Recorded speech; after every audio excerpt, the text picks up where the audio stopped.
Bismillahirrahmanirrahim. Assalamualaikum warahmatullahi wabarakatuh. Perkenalkan, Mas, izin, nama saya Hasbi Pratama. Hasbi Pratama. Umur umur 25 tahun. Kebetulan saya sebagai mahasiswa program doktor dari Universitas Pajajaran. Saya di sini ingin meminta tanggapan ya, soal isu-isu yang baru-baru ini viral.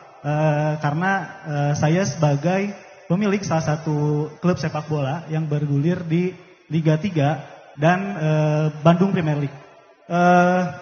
Saya minta tanggapannya dari Mas Ketum. Bagaimana tanggapannya tentang Indonesia yang baru-baru ini ada kepala daerah yang menolak hadirnya timnas Israel pada gelaran Piala Dunia U20 Indonesia, sehingga tuan rumah Indonesia telah dibatalkan oleh FIFA. Dan kemungkinan akan semakin dikucilkan oleh negara-negara lain karena hal tersebut. Apakah itu akan mempengaruhi dan mematahkan semangat-semangat pemain muda di Indonesia untuk memajukan sepak bola Indonesia? Terima kasih atas perhatiannya. Assalamualaikum warahmatullahi wabarakatuh. Nah, Hasbi ya tadi ya. Tadi klub bola apa? Namanya? B1. B1. Singkatan apa? Oh, Hasbi. Kirain ada. Oke, Hasbu hebat juga ya punya klub bola ya. Sejak kapan punya klub bola? 2020. Wah, lagi pandemi dia bikin klub bola. Itu baru tuh. Itu sultan itu baru. Kelasnya sultan itu.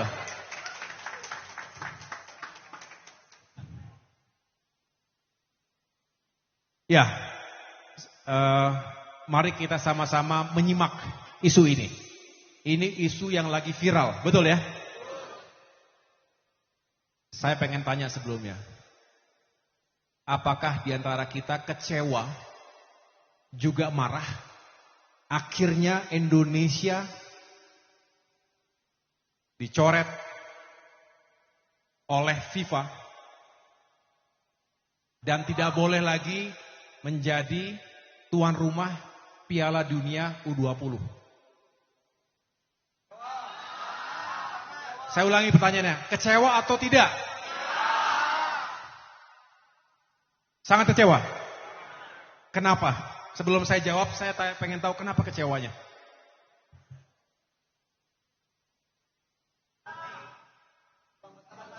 Kapan lagi? Peluang besar. Apalagi? Sudah membuang-buang anggaran. Merusak citra Indonesia internasional. Akan dikucilkan.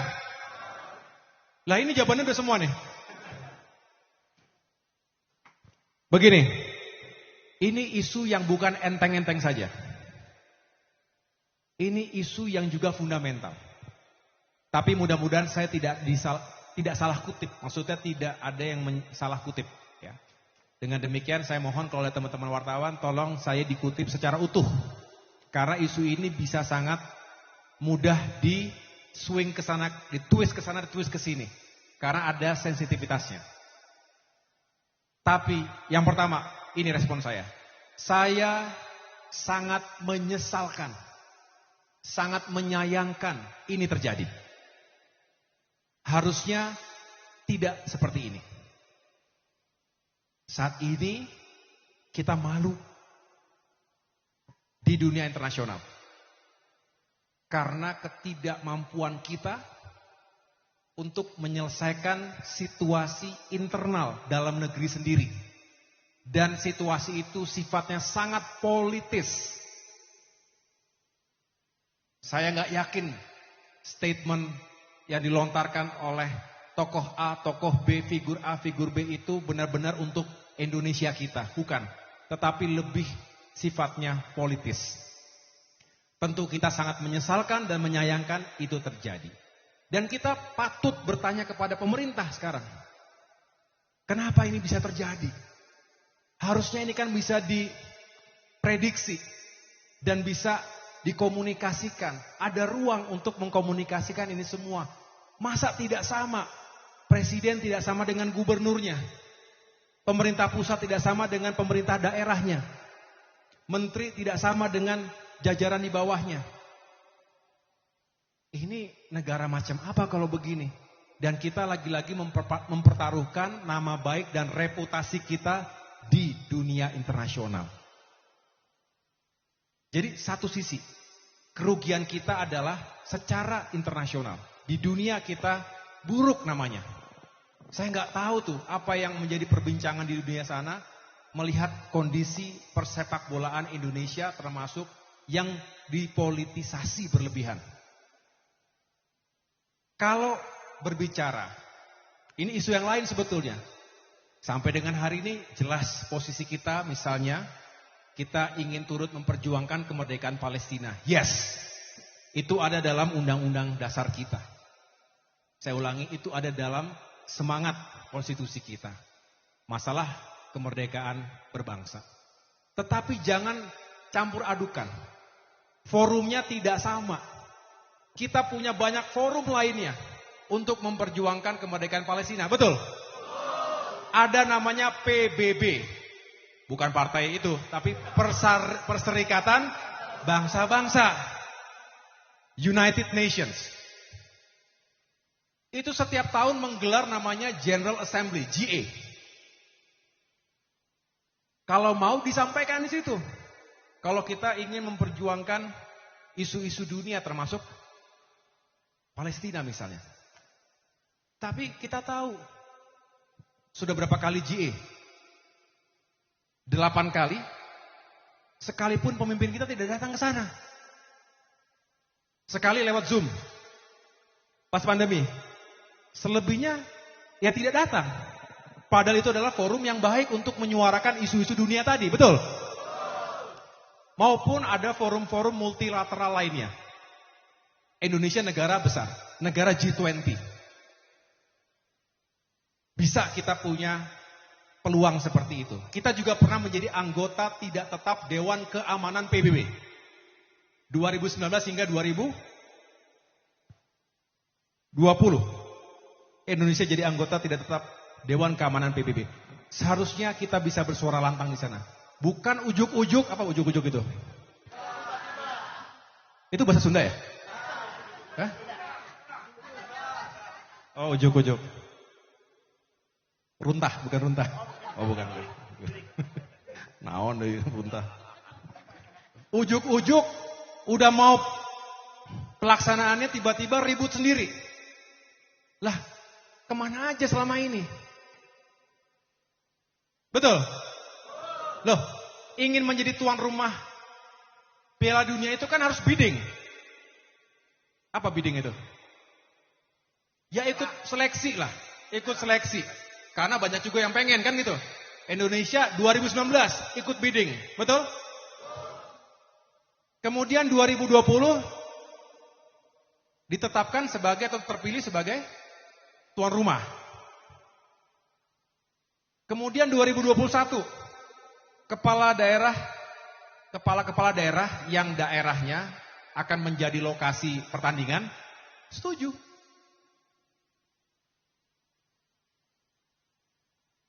Nah, Juli 2022 ternyata Israel lolos kualifikasi. Tapi artinya ini semua kan bisa diprediksi. Kalaupun ada pertentangan di sana sini, ya. Lalu pelaksanaannya 2023. Sebetulnya ada ruang untuk pembahasan yang luas juga untuk berdiplomasi. Tetapi lagi-lagi di ujung-ujung last minute tiba-tiba terjadi seperti masing-masing punya suaranya. Tidak bisa didisiplinkan. Padahal pemerintahannya harusnya bisa dong dari atas sampai. Ini kan membawa nama negara nih. Begitu ya?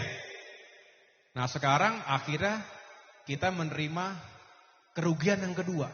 Tadi yang pertama reputasi kita rusak. Yang kedua, bagaimana sebetulnya Indonesia itu sangat berharap atlet-atlet kita. Betul? Supporter kita semua ini. Siapa yang di sini suka nonton bola?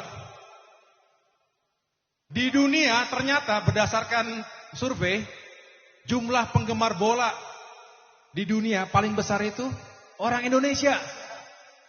Nah, betapa saya akhirnya bisa memahami, kita semua bisa memahami betapa kecewa dan marahnya masyarakat kita, terutama banyak generasi muda di situ. Betul ya? Karena akhirnya Indonesia tidak bisa menjadi tuan rumah sekaligus tidak bisa menjadi peserta. Kapan lagi itu bisa terjadi? Bisa terjadi lagi nggak kita? Ya bisa sih, tapi ya ini di depan mata ini. Ini barang tinggal udah depan mata barang ini. Betul ya? Apa boleh buat? Nasi sudah menjadi? Kalau bubur di Cisangkuy enak bubur. Bubur begini nggak enak. Ya, jadi menurut saya rugi lagi kita yang kedua ini. Rugi telah mempersiapkan dan betapa kecewanya atlet-atlet kita. Jangankan atletnya, keluarganya, kita semua sebagai supporter dan sebagai penggemar sepak bola nasional juga pasti tidak terima begitu saja. Ya. Ada lagi rugi ketiga. Tahu ruginya apa? Lah, ini kan semua udah diperbaiki nih, udah disiapkan. Itu uang siapa? Uang negara, uang siapa itu? Uang rakyat. Dari mana? Yang bayar siapa? Tadi pajak buat apa? Rubicon.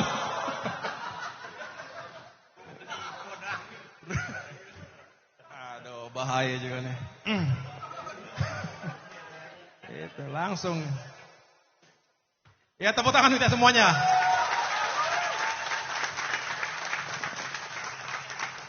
Jadi rugi lagi kita. Udah berapa stadion di Indonesia yang diperbaiki, dipersolek supaya pantas dan siap menjadi tuan rumah tadi. Ya bukannya sia-sia, tapi ya itu kan dipersiapkan untuk perhelatan akbar dunia. Itu rugi ketiga. Rugi keempat, ada lagi rugi keempat. Potensi benefit atau keuntungan ekonomi yang dihasilkan jika itu bisa dilakukan di Indonesia. Betul? Termasuk pariwisata, termasuk UMKM. Apa tuh? Tadi tuh termasuk tuh, cireng. Bakso aci, sorry. Ini ada yang mau ngasih juga nih. Oh, udah nunggu sini. Ini buat Piala Dunia. Makasih ya. Siapa namanya? Aris. Oke. Foto dulu.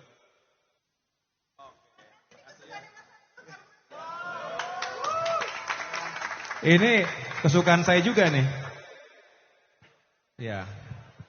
Udah siap buat Piala Dunia padahal ini. Oke. Itu aja. Ya, jadi sampai mana tadi kita? Bayangkan kalau kira-kira ada berapa negara yang akan datang? Berapa timnas yang akan datang? 24. Berarti 24 negara. Itu yang ikut jadi pemain kan? Belum lagi negara lain di dunia yang ikut meramaikan, yang nonton. Jadi itu transportasi, itu hotel, akomodasi, restoran, UMKM semua. Lengit apa? Bener? Lengit. Oh wah, bukan. Oh wah, kasar. Sorry, kasar. Sorry. Apa? Ical. Lemesin aja. Ical. Bukan runtah. Nih yang ngajarin runtah dia terus nih. Runtah terus. Bayangin, berapa kerugiannya? Memang belum terjadi, tapi kerugian yang potensi akan masuk itu kan juga kerugian buat kita. Itu lapangan pekerjaan, itu penghasilan, itu devisa, itu macam-macam semuanya akan masuk ke kas negara juga. Ya jadi banyak sekali kerugiannya. Tetapi lagi-lagi tolong kita jangan disalahartikan kemudian dikait-kaitkan dengan urusan yang satunya lagi. Saya katakan itu tetap kita perjuangkan, tetapi yang jelas akibat dibatalkannya ini seperti kita akan diisolasi oleh dunia, disanksi oleh dunia. Betul ya? Jadi gimana anak-anak muda? Ke depan gimana kita? Perlu perubahan gak? Perlu perbaikan gak? Supaya apa tadi? Ya Indonesia lebih baik lagi, termasuk sepak bolanya. Jadi jangan dijadikan PSSI untuk politik. Betul? Kalau PSSI dijadikan alat politik, nggak akan bener olahraga kita, nggak akan bener sepak bola kita. Betul. Ya nggak hanya sepak bola, semua olahraga. Padahal kita, ada yang tahu nggak? Sekarang pertanyaan saya gini. Tahu Ronaldo? Dari negara mana? Sekarang saya tanya, ada yang tahu presiden Portugal siapa? Nggak ada kan? Jadi negara itu bisa terkenal gara-gara olahraganya. Lionel Messi. Messi tahu Messi? Negara mana? Siapa menteri pertahanan Argentina? Nggak ada yang tahu, saya juga nggak tahu. Ngapain juga harus tahu? Betul ya? Gara-gara olahraganya, gara-gara sepak bolanya. Aduh, emang kacau kita ini. Di depan mata, udah depan mata ini, tiba-tiba nggak jadi. Kecewa semua, kecewa deh kita semuanya. Hah? Jadi ini ketidakmampuan pemerintah kita meyakinkan agar kita ini benar-benar siap dan menjadi tuan rumah. Akhirnya diungkit lagi Kanjuruhan gimana. Belum beres memang. Keadilan belum terjadi, betul? Jadi banyak sekali masalahnya, jadi saya berharap kita semua bermohonlah kepada mereka yang mengurusi itu semua, pemerintah kita, pemimpin kita, ya benar-benar menata ini dengan baik, pakai hati, juga pakai pikiran. Jangan pakai agenda politik, jangan pakai tujuan untuk meningkatkan elektabilitas. Betul? Kalau hanya itu yang dilakukan, nggak akan beres. Makin mundur, makin rusak. Ya, jadi teman-teman, saya nggak ingin menutup dengan rasa kesal di sini. Mari kita anak muda optimis lagi, balik lagi ya. Memang kalau kecewa itu nggak bisa sehari dua hari pupus ya, apalagi punya klub bola gitu kan. Tapi mudah-mudahan ke depan ada harapan baru, pemimpin baru, dan perubahan perbaikan yang kita usung bersama. Itu saja, terima kasih atas perhatiannya. Luar biasa Bandung Barat. Semoga sukses dan salam untuk semuanya. Terima Luar kasih. biasa. Wassalamualaikum warahmatullahi wabarakatuh. Waalaikumsalam warahmatullahi Hidup wabarakatuh. AHY! Hidup AHY!